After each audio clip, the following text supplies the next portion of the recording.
Thank you, thank you, thank you. Kamala and Doug, by the way, Doug crisscrossed the country. I think he did. He spent more time making sure that the folks who actually count the votes in these states do it honestly. And thank you, pal.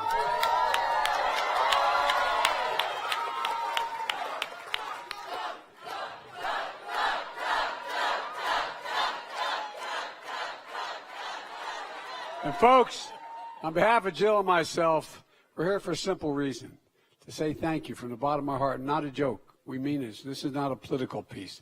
This is to say thank you, thank you, thank you. Most of all, thank you for believing in your country. Thank you. No, I really mean it. Thank you for fighting like the devil to make sure that we had a free and a fair election. And, you know, all those election deniers, so far, best of my knowledge, none of them has not said, when they lost, they said, we lost. That's a big deal. No, I really mean it. You know, Tuesday was a good day for America, a good day for democracy, and it was a strong night for Democrats. For months and months, all of you heard from the press and the pundits was that Democrats are facing a disaster. Remember that? And all those polls, God love them. You know, historic losses were on the way, a giant red wave. Folks, that didn't happen. You know, we were talking backstage here before we came out. Each of us crisscrossing the country, all four of us. And we're saying we'd come back and say, I don't know what they're talking about. No, I'm serious. The overwhelming response we were getting. And the fact that even those folks who may not like me or may not like somebody, but they agree with our agenda. They thought what we were doing, you know. By the way, all the Democrats ran on the same agenda without being told, look, while votes are being counted, we don't know the outcome of all the races. Here's what we do know.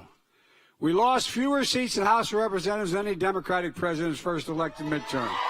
At least 40 years. We had the best midterms for governors since 1986. And experts said we couldn't beat the odds, but we did beat the odds. And we did it for one reason. This is not hyperbole, because of you and all of you up on the balcony. It's hard to see up in the balcony, but God love you. I really mean it. Because of you. You believed in the system. You believed in the institutions. You fought like hell for it. And that's the most important thing that happened, in my view, in this election. It was the first national election since January 6th, and there were a lot of concerns about whether democracy would meet the test. It did. It did. It did. And I want to compliment all those mainstream Republicans. I mean, if they get in, they fought like we usually fight, and we got a result, and we accepted it. Everybody accepted it. So for many of you, you organized. You got the vote out. You volunteered at the polls. Think of all we heard before this election about all the people being intimidated, all the people being threatened at the polls, all the people who worked the polls. Despite the threats and abuses, too many poll workers on election day, and election officials have experienced of late, you did your job. You fulfilled your duty. You showed up. You did what you're supposed to do. And so did the American people.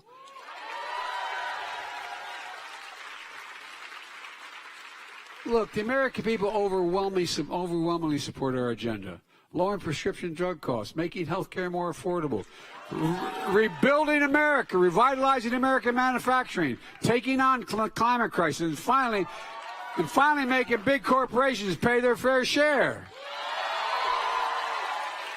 Preserving democracy and protecting fundamental rights. This is the progress and the programs that we ran on. This is the vote that showed just some real enthusiasm for what we're fighting for. And guess what? It matters. You know, when we came to office, we inherited a nation and a pandemic raging and an economy that was reeling. But we went to work, all of you. And by the way, I know a lot of you just didn't show up on Election Day. You've been working the last 20 or so months worth. But you went to work, building an economy from the bottom up and the middle out. And so, you know, the MAGA Republican trickle-down economic policy we decided didn't work for Americans. Our economic policies created 10 million new jobs. Unemployment went from 6.4% down to 3.7%, one of the lowest in 50 years. American manufacturing is surging with 700 new manufacturing jobs created and many more to come. And look, as I said all during the campaign, where in the hell is it written that America can't lead the world in manufacturing? We are, and we will, and we're going to continue to. Folks, look, just today we learned inflation came down last month. And mainstream economists are saying this is a really positive sign of the resilience of the economic recovery. It's going to take time to get inflation back to normal levels. We can see setbacks along the way. I realize that.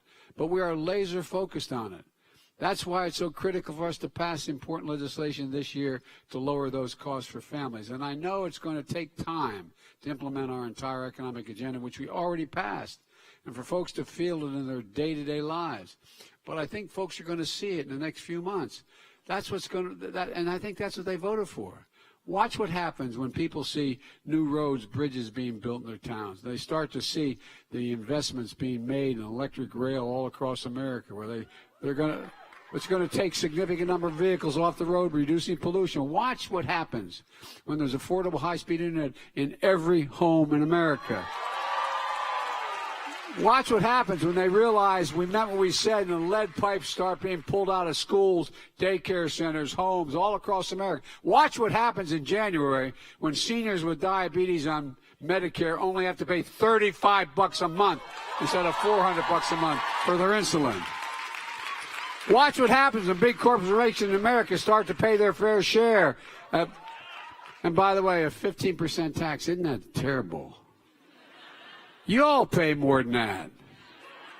Look, but in 2020, the 55 largest of the largest corporations in America paid zero on $40 million in profits.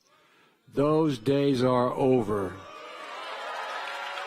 And watch what happens when new factories are being built in communities with American workers making the most advanced computer chips in the world. And by the way, that's going to create thousands of good-paying jobs. And I mean jobs between $120,000 and $135,000 a year, and you don't need a college degree to do them. Look, y'all made this possible, and we're just getting started. We're just getting started. We saw extraordinary results in these midterms elections that no one thought possible. More independents voted for Democrats and Republicans in this election. Young people, you voted in historic numbers again, just as you did 2 years ago. Young people voted to continue addressing the climate crisis, gun violence, personal rights and freedoms, student debt relief, all those things, which you stepped up to do. As I said, women in America made their voices heard, man. I said last year that one of the most extraordinary things about the Dobbs decision is what was about to challenge American women when the justice said, let's see, they have it in their power, basically saying, let's see what they're going to do. Well, guess what? Y'all showed up and beat the hell out of them. Look, I said it then. Those who support ripping away the rights to choose don't have a clue about the power of women in America, but now I think they do. And by the way, no one worked harder to get that message across America than this lady right here.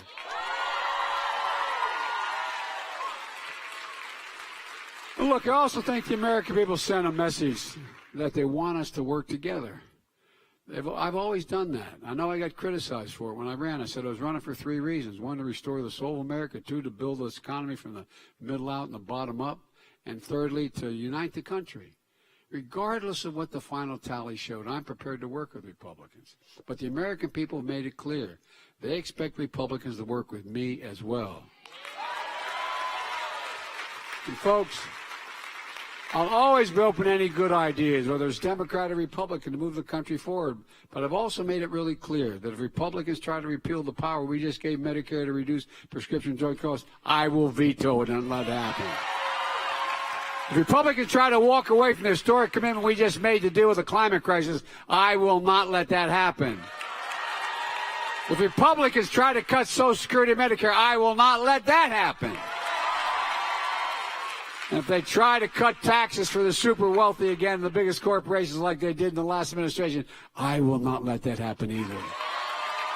Look, now as we look at tax cuts, we should be looking at tax cuts for working people and middle-class people. And I'm going to keep the commitment we both made that no one making less than $400,000 a year will ever see a penny in their taxes go up as long as we are in power. And folks, and I love the Republicans talking about big spending Democrats. We're going to keep working to keep the federal deficit low. We cut the deficit in 2 years by $1.7 trillion, more than ever in all of American history. Oh, I don't want to hear from Republicans calling Democrats big spenders. We're the ones bringing down the deficit. They're the ones that blew it up over 4 years. And one more thing.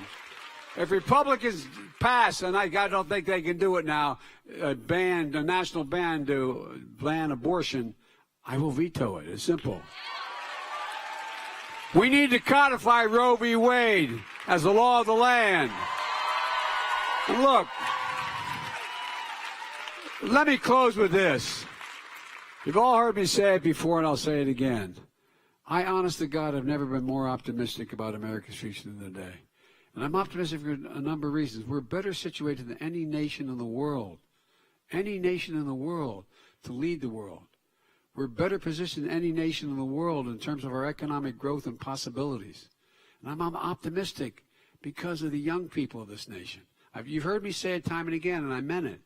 Your generation represents the best educated, the most talented, the least prejudiced generation in the history of the United States of America. If I wasn't trying to be nice, I was just stating the facts. Just stating the facts. In 2020, many of you voted for your first time and you volunteered in the first election. Well, look at what you did. When you exercised your power to vote, you elected Kamala Harris, the first woman vice president in American history.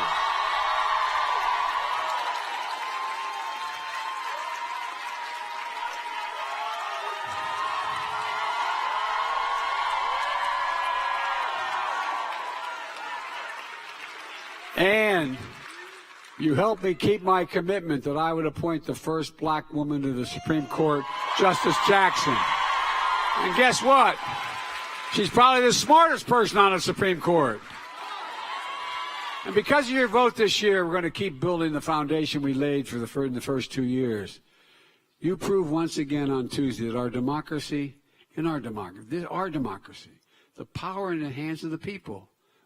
For real, we the people, it really is truly in our hands. We set the course for the nation's future. We just have to remember who in God's name we are. And I hope if nothing else happens, remember this. There's not a damn thing, I really mean it from the bottom of my heart, not a damn thing we can't do if we do it together. We are the United States of America, and you made it better. Thank you, thank you, thank you.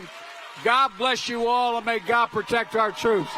Go get them. We've got a lot of work to do. Thank you, thank you.